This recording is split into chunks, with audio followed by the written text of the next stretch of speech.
جاءنا الآن أن الجهاز الفني لمنتخبنا الوطني قرر بقيادة الكابتن حسام حسن استبعاد إمام عاشور لاعب النادي الأهلي من معسكر الفراعنة استعدادا لمباراتي كاب فيردي وبتسوانا. إمام عاشور اشتكى أثناء المران من آلام في الركبة، كان في بداية التمرين.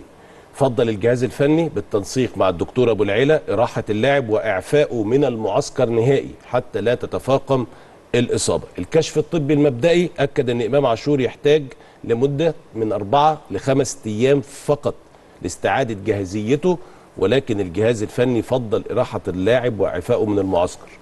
اسمح لي أن أنا أرفع القبعة للكابتن حسام إبراهيم على الموقف ده، برغم أن الإصابة مش كبيرة، لكن في الأول وفي الآخر ده إمام عاشور دلوقتي على صفحته على انستجرام تقريبا. الحمد لله، قدر الله ما شاء فعل. كابتن حسام، رقم 1 مش عايز يتسبب في مشاكل مع الأندية. 2 فضل مصلحة اللاعب، أنت في بداية